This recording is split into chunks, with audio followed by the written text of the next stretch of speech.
Welcome back. My name is Drifter, and in tonight's video, I'm going to be reading Don't Go Christmas Tree Hunting After Dark in Northern Canada. Now, this is more of a wintry or Christmassy type of story, which is why I'm recording it now. And I hope that you all enjoy it, find it relaxing, or maybe even fall asleep to it. So, I thank you all, and without further ado, let's get started. When I was growing up, every Christmas we would go out hunting for a tree. The perfect one is just the right size to put up in our living room. It was always an excursion, going out into the countryside, crammed into the snow-covered car in our winter wear.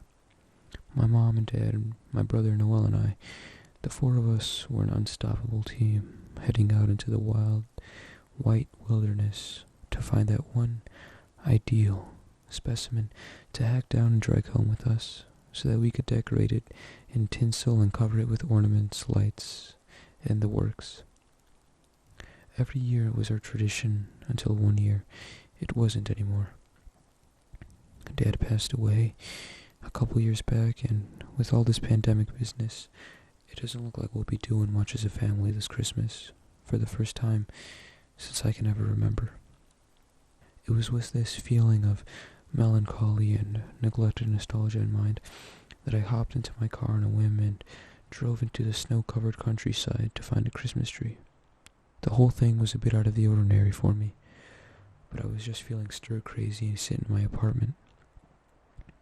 I had just been quarantined for a week due to an exposure at work, and had finally gotten back the negative test results with the subsequent all clear to venture outdoors again. After days of delivery and watching reruns of old Christmas movies, I could finally leave my house. I couldn't remember where the place was that we had gone to as kids, so I just drove around until I found a farm with a sign out front. It took a couple of hours, but I liked that lost feeling, the sense of misdirection that none of us experience anymore since we all have GPS on our cell phones. I had turned my phone off and put it in my glove box, vowing not to use it for the trip. Instead, just wandering until I finally found a sign that I was looking for. Christmas trees.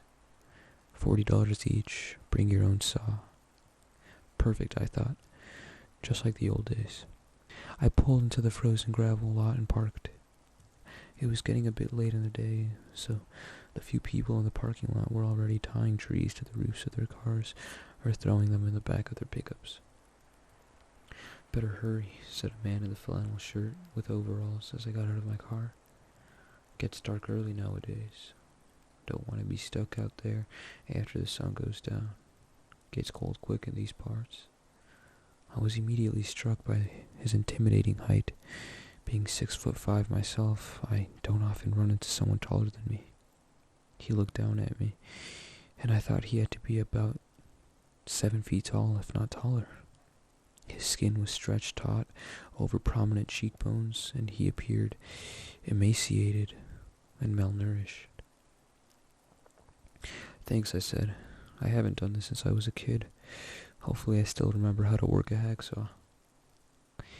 He looked at me crooked for a second, then smiled in a slightly creepy way. His teeth were yellow and nicotine-stained.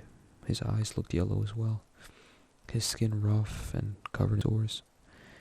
You never forget how to use a hacksaw. It's just like riding a bike. But remember what I said about the darkness and the cold. Are you from around here? "Yeah, more or less. Why?" He watched me for another second, chewing a wad of something sticky and brown in his mouth as he did. "Just make sure you're back in your car by sundown. Lots of animals out, and not much to eat this time of year." "What kind of animals?" "All kinds. Wolves, coyotes, other things too." I assumed he was the unstable owner of this place, and guessed by his comments that he was slightly insane. One of his eyes was looking at me, and the other was staring off into the distance. The parking lot was abandoned, as all the other cars seemed to leave at the same time, as I prepared to go out. Trudging through the snow, bundled up with my hacksaw in hand, I proceeded into the forest of Christmas trees, and he stood and watched me go. Near the parking lot, the trees were all too large to fit in my living room. It took a while to get into the decent ones, and I found a lot of the best specimens had been taken. This one had a hole the size of a basketball in the boughs, and that one was already starting to turn brown and looked sick. Too small, too large, too skinny, too tall, too fat, wouldn't fit. Before I knew it, I was having trouble seeing where I was going. The sun had subtly started setting behind my back. I tripped over something and fell in the snow. When I got up, my gloves were damp, and I realized my feet were starting to feel numb. It was suddenly getting very cold. I thought to myself, okay, just pick one and get out of here. All of the trees looked sick and dying, I realized now. They were missing large sections, and none of them looked for suitable use. I settled on a random one after a couple of minutes and quickly hacked it down with a saw. I thought again about the man's warning to return to my car before it got dark, and started to get a little nervous and wondering why he'd been so insistent. Maybe they're wolves, a voice in my mind said, or bears. Maybe there's Wendigos. Why did I have to think about that? As I walked through the knee-deep snow, dragging the sick-looking little tree behind me, I remember what I had read about them. Wendigos were a creature first mentioned in Canadian First Nations folklore, and I had once done a project on them for school. I discovered through my research that a Wendigo is an evil, malevolent spirit that's fueled by greed and loves the cold. It prefers its victims hungry, like those found in remote regions during the winter months. It possesses people, causes a Wendigo psychosis, a condition diagnosed by psychiatrists. Symptoms include craving for human flesh. Those who are possessed want to eat people. For every person the creature kills and consumes, its gaunt and skinny frame grows taller, thus never feeling satisfied. It is towering in height, thin and human-like, but motivated only by greed and an insatiable hunger for human flesh. Wendigos tend to appear in the winter when food is scarce. They love the cold. They are drawn in by starvation and ice-cold, freezing despair. My stomach rumbled with hunger. Snap out of it, I told myself. But for a second, I thought I heard something. Footsteps, crunching in the snow, behind me. I stopped walking and turned around quickly to look. No one. I began to walk again. The darkness was nearly total, but my eyes had adjusted enough not to trip as I trudged along through the deep snow, dragging the tree by its trunk. That was when I heard the sound again. Footsteps. Closer this time. Movement of another person walking in the snow. I turned around and the sound stopped, but I had been sure that time. Someone or something was following me. Hello? I looked around, scanning the shadows in the direction where I had heard the noise. Is someone there? No one. Hesitantly, I turned around and began to march again, my thighs now numb from the cold. My toes had gone from a wet and frozen pins and needles sensation I associated with my childhood tobogganing excursions to now suddenly feeling painful and dead. The temperature had plunged rapidly. I hadn't checked the forecast, but this seemed totally unnatural. It felt like it was minus 30 degrees Celsius. My breath plumed out in the air in front of me, and my hands began to shake involuntarily. Suddenly, my teeth were chattering, and I was having trouble walking, my legs not wanting to move. The sound was coming behind me again, much closer. I turned around, and this time, it didn't stop. I didn't try to hide. The thing coming at me looked very much like the man from the parking lot, but he was no longer human. Maybe he never was in the first place. His plaid shirt was torn, and it looked like he had grown taller than before, and now was pushing 8 feet. Jaundiced eyes full of hate and hunger stared at me as he raced towards me, his long legs making him move quickly in the snow. For a moment, I was frozen there, in more ways than one. It felt like the closer he got, the colder it was. And if anything propelled me to escape from him, it was that. I didn't want to feel that freezing dread for 1 second longer. It felt like death. My heart raced. I dropped the tree and ran. The fear I felt as I raced through the snow was indescribable. Have you ever been so afraid that your body doesn't feel anymore? Doesn't feel real? Your muscle memory doing everything for you, telling your body to run, and you don't even have time to think. You just go. Your muscle memory is doing everything for you, telling your body to run, and you don't even have time to think. You just run. The problem is when there's an 8-foot-tall Wendigo chasing after you, and they're obviously hungry and fast as hell.